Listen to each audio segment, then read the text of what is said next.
Welcome to Penrose Learning, where we make understanding easy. You start by verifying the current CPM1 build and creating a full backup of configs and data. This preserves rollback options. Next, make sure you have admin credentials and any SSH keys or tokens ready so you can authenticate without delay. Once done, reserve a 15-30-minute maintenance window and notify affected users.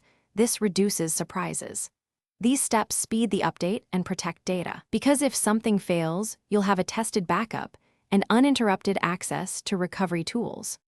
You now fetch the official CPM1 patch or pull the release from the package repository, verifying checksums to ensure integrity.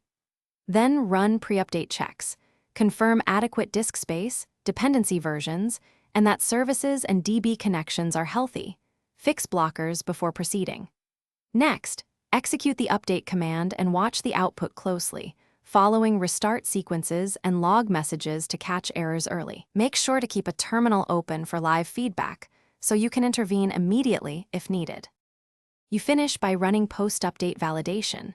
Log in, exercise core workflows, check scheduled jobs, and confirm monitoring metrics are normal. Once verified, clear caches and confirm external integrations are functioning. If something breaks, revert immediately using your backup or follow documented hotfix steps. Gather logs and error codes to speed troubleshooting. Finally, record the update version, timestamp, and steps performed. Then inform stakeholders that the update is complete, so everyone knows the environment is stable. Thanks for watching. If this was helpful, leave a like and consider subscribing. See you next time.